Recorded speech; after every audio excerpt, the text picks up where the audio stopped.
Scott, thank you so much for joining me. For those that don't know who you are, you're the Blockchain Creative Labs CEO. You're doing amazing things with your team regarding Fox, what Fox can bring to the table with all the shows and all the different media. And now, of course, bringing in NFTs and Web3 and where things are going. For folks that don't know much about you, can you please do a proper introduction, Scott? Let us know a bit about what you're doing, what your background is, and then we'll dive in and have a fun conversation around the amazing things that your team is bringing to market. Sure. Thank you for having me in. My name is Scott Greenberg. I have really two jobs at Fox right now. I'm a CEO of Blockchain Creative Labs. Melody Hildebrand and I both run this company. It's a new startup inside of Fox, a year old, really, with the goal of how do we transform, bring blockchain technology into the media and creative technologies and content distribution and content production. And that's what we're doing here.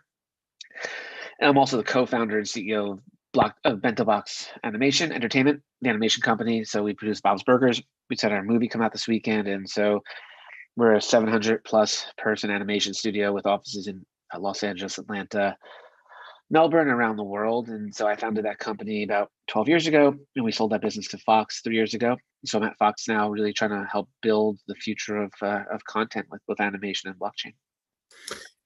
You get to work on so many fun projects, right? There's all these big brands, and the new brands, when you launch a new brand, all of a sudden it becomes big immediately because of the power of Fox as a media powerhouse. Let's start with WWE. I was at CES this year.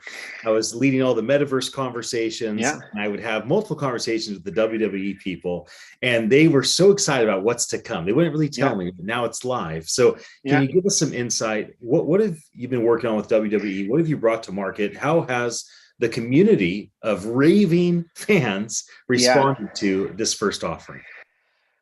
So we're the exclusive NFT partner for the WWE. Signed a deal about 6-8 months ago, and we're really helping to build globally out what's that program look like. And we know it's such a huge fan base and a legacy of IP and storytelling. And at Fox, we air SmackDown on Friday nights. So we thought, how do we leverage that?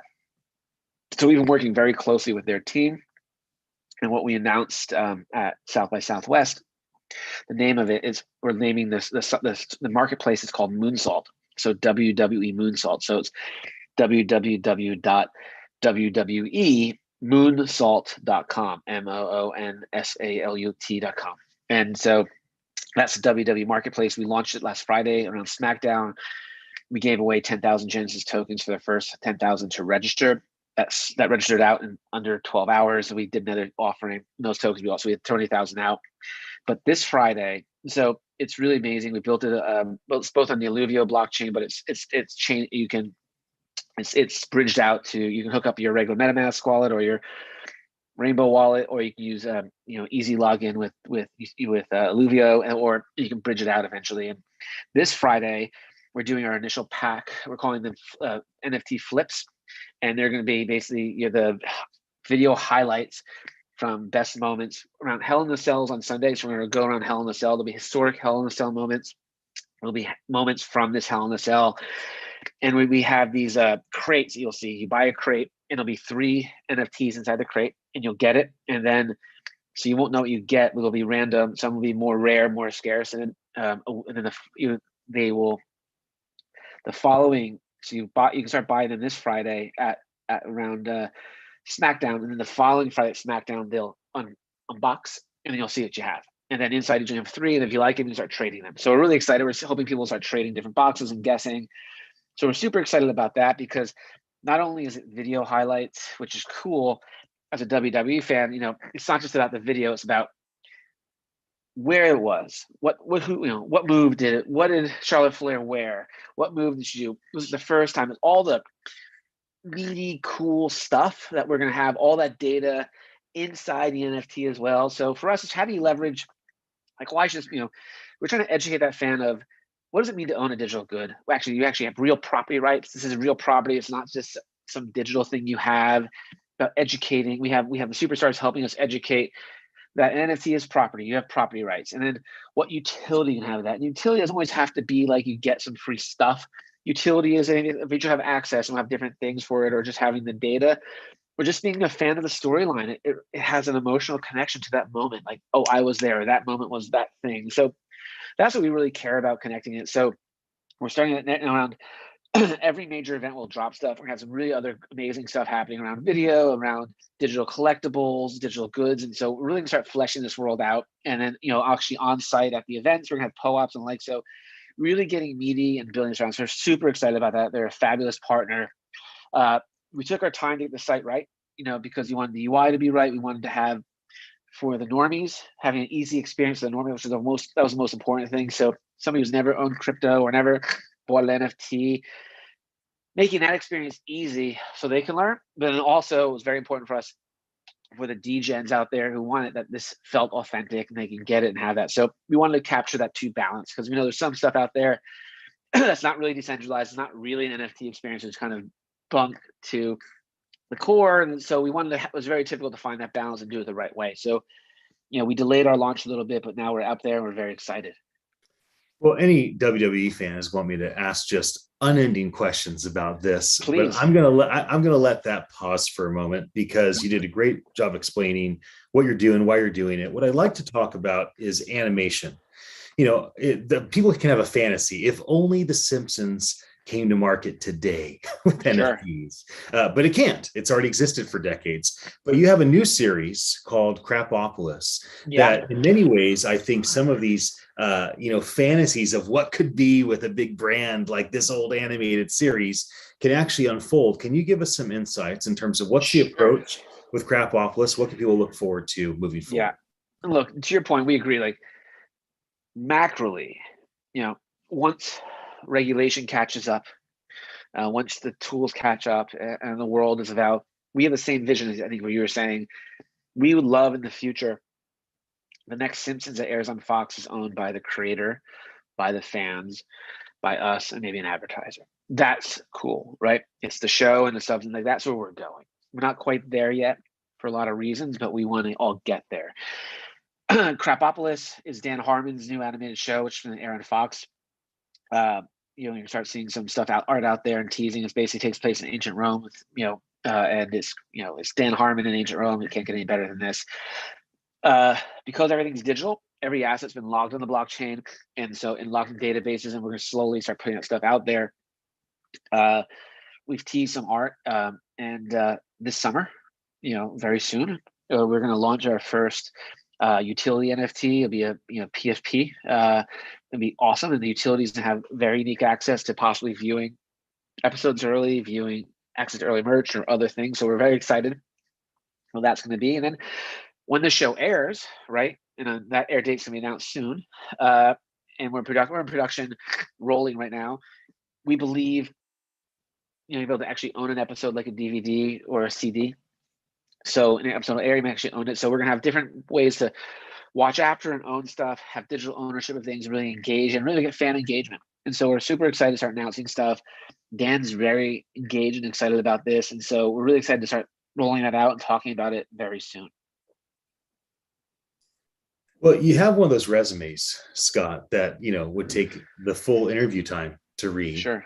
But the truth about any executive that's still in the field with the sleeves rolled up is it's not about what you have done, it's what you're doing. One of the things that's unique is I understand that your organization put together a creator fund. I'm not sure if you want to go into detail on that, but instead of me giving details, anything you can share with us about this new creator fund, the significance of it, why you're doing it, and what type of creators you're looking to connect with that can participate with you as a partner.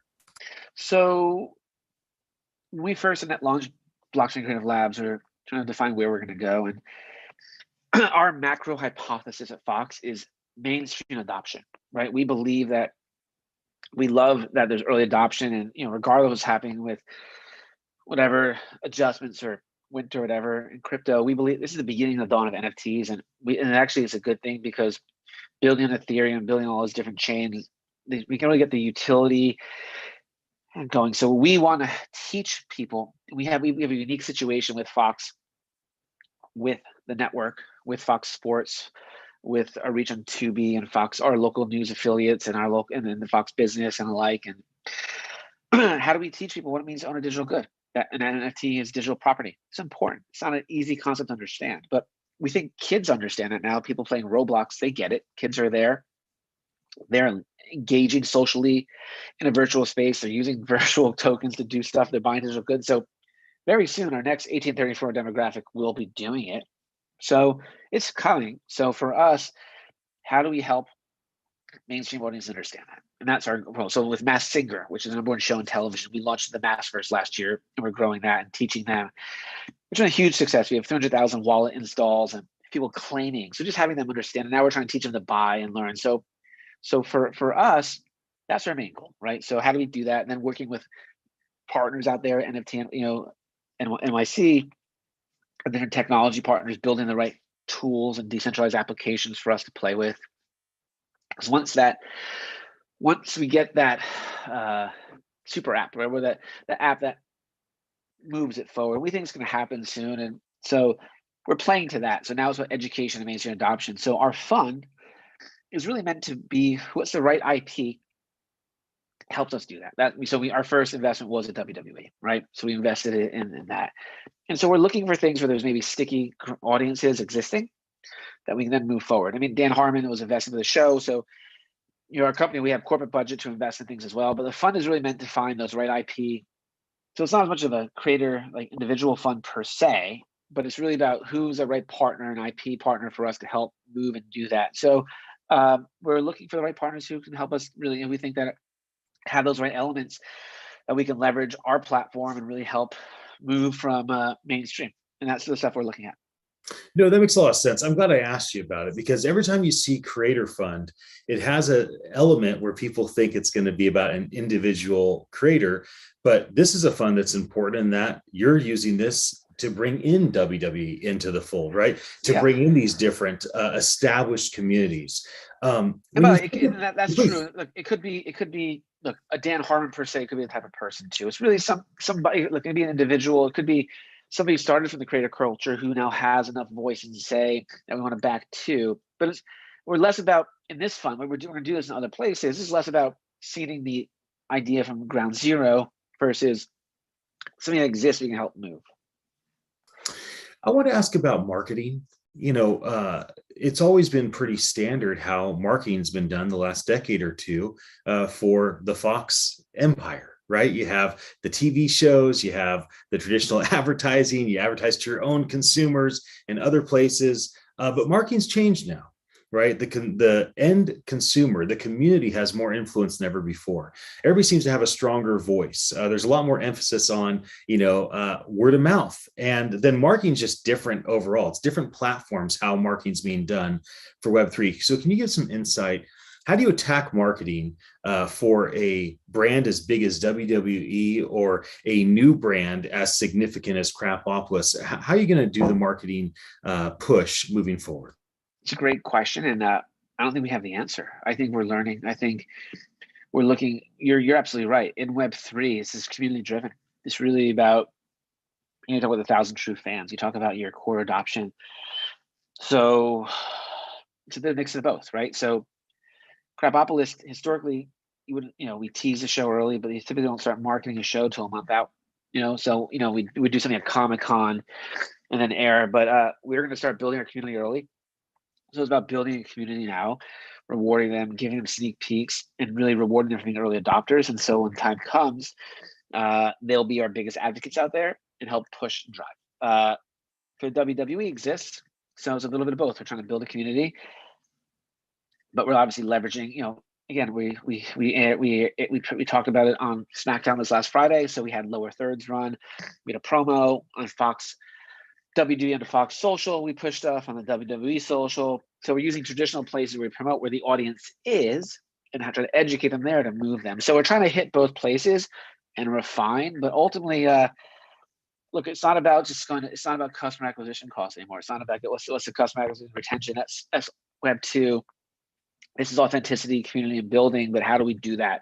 So we have to use kind of both tools. And so how do we reach the current fans where they are socially and place, move them, and try different things. So it's evolving, but it's all starts and ends with the community. And it's really about taking what's historically in a passive community, make them active. make them feel ownership, make them feel vested and have a reason, and excite them. So that's what we're trying to do. We're trying to take a lot of learnings that a lot of our friends at NFT.NYC have done really well with other G-Gen projects. How do we learn from that? How do we apply some of the other learnings in Classic and really evolve and learn? So it's one of the most important things that we do, and but again, it's really community first, which we do know. Well, as we wrap up our conversation, I want to ask about hiring. You have this incredible company, well established. Fox is as big of a brand as any in the media space, entertainment space. You must be bringing new talent on all the time on these different projects. And so, what type of talent are you looking for as an organization? And maybe speak to folks that are kind of looking to Web3 and they're wondering what specialties they should, master for a chance to work for someone like yourself. Well, we're always hiring. We're looking for the best of the best. So if you go to bcl.xyz, you'll see our listings, or in Fox Jobs.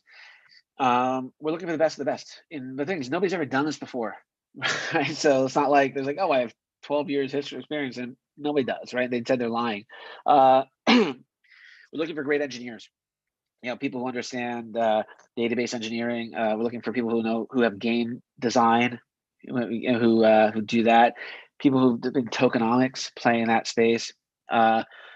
People just collect and play in the space. Who have been in crypto and smart, self-taught. People who think about product, think about tokenomics, rarity and scarcity. Think about utility, smart contracts. What is a smart contract? How you draft it? So there's all these different elements that we have. So look, I think on engineering, we're looking for a ton of great people on product design and on smart contract coding, on gameplay utility. On the art side, through Bento, we're tapping them. We're also looking for great artists and designers. In marketing, we're looking for great social people who get this stuff. We're looking for everywhere. So we're always hiring. It's a very competitive space. So for us, it's coming to events like yours.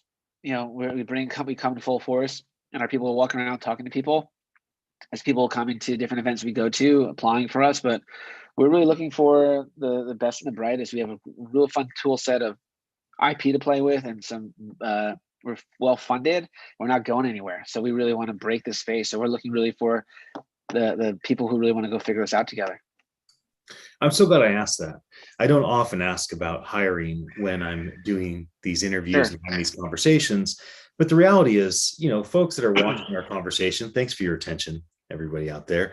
They are likely mastering a skill. They're part of a team. They want to be part of a team.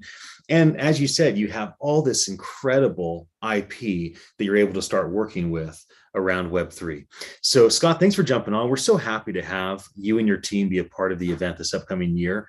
And it's nice to share a conversation with you right here. So I look forward to seeing you in Times Square just in a few weeks. Yeah, thank you for having me, and look forward to seeing you all. Thank you for the time.